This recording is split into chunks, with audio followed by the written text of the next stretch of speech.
আসসালামু আলাইকুম। শুনছেন সংবাদ শিরোনাম। বাঞ্ছারামপুরে চাঞ্চল্যকর ট্রিপল মার্ডারের আসামি জহিরুলের ফাঁসির দাবিতে মানববন্ধন। এখন শুনবেন বিস্তারিত। ব্রাহ্মণবাড়িয়ার বাঞ্ছারামপুরের চরছায়ানি গ্রামে ঘটে যাওয়া চাঞ্চল্যকর ট্রিপল মার্ডারের নিহত জ্যাকি আক্তার এবং তার দুই শিশু সন্তান মাহিন ও মহিনের হত্যাকারী ভাগ্নি জামাই জহিরুল ইসলামের পুনরায় গ্রেফতার ও ফাঁসির দাবিতে মানববন্ধন অনুষ্ঠিত হয়েছে। আজ বুধবার সকাল 10টায় বাঞ্ছারামপুর উপজেলা পরিষদ চত্বরে এই মানববন্ধনে নিহতদের পরিবার, আত্মীয় স্বজন এবং বিভিন্ন শ্রেণী পেশার মানুষ অংশগ্রহণ করেন। মানববন্ধনে বক্তব্য রাখেন বাঞ্ছারামপুর উপজেলা বিএনপি সাংগঠনিক সম্পাদক হারুনুর রশিদ আকাশ, সৌদি প্রবাসী মোহাম্মদ এরশাদ মিয়া, নিহত জ্যাকির ভাই মোহাম্মদ শামীম, বাবা আবুল হোসেন এবং ছাত্র প্রতিনিধি মাহমুদুল্লাহ সহ আরও অনেকে। জানা যায়, আলোচিত ট্রিপল মার্ডারে নিহত জ্যাকি আক্তার এবং তার দুই সন্তানকে নৃশংসভাবে কুপিয়ে হত্যার দায় অভিযুক্ত জহিরুল 2023 সালের 17 অক্টোবর গ্রেফতার হয়ে আদালতে 164 ধারায় জবানবন্দি দিলেও জামিনে মুক্ত হয়ে ঘুরে বেড়াচ্ছে। আদালতে জবানবন্দি দেওয়ার পরেও কিভাবে একজন খুনি জামিনে মুক্তি পেয়ে ঘুরে বেড়ায়, প্রশ্ন স্থানীয়দের।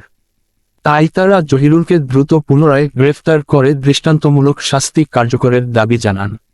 বাঞ্ছারামপুর উপজেলা বিএনপির সাংগঠনিক সম্পাদক হারুনুর রশিদ আকাশ বলেন, আমরা শুনেছি আলোচিত ট্রিপল মার্ডারের আসামি জহিরুল আদালতে 164 ধারায় জবানবন্দি দিয়েছে। একজন খুনি কিভাবে জামিনে মুক্তি পেয়ে খোলা আকাশের নিচে বিচরণ করে? আমি প্রশাসনের দৃষ্টি আকর্ষণ করছি, তাকে পুনরায় গ্রেফতার করে দৃষ্টান্তমূলক শাস্তির ব্যবস্থা করা হোক। জ্যাকির ভাই মোহাম্মদ শামীম বলেন, আমার বোন এবং তার দুই সন্তানের হত্যাকারী জহিরুল জামিনে মুক্তি পাওয়ায় আমাদের বিচারের প্রতি আস্থা নষ্ট করেছে। আমরা দ্রুত তার ফাঁসি কার্যকরের দাবি জানাই।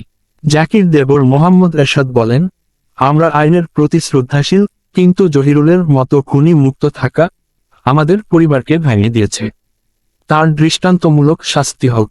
জ্যাকির বাবা আবুল হোসেন বলেন, আমি বাদী হয়ে জানি না কিভাবে খুনি জামিন পেল। সরকারের কাছে আমার দাবি, জহিরুলের বিচার হোক এবং এই ধরনের ঘটনা আর যেন কোনো পরিবারে না ঘটে। উল্লেখ্য যে 2023 সালের 17 অক্টোবর রাতে জ্যাকি আক্তার ও তার দুই সন্তানকে নির্মমভাবে হত্যা করা হয়। অভিযুক্ত জহিরুল তাদের বসতঘরে ঢুকে কুপিয়ে ও শ্বাসরোধ করে হত্যা করে।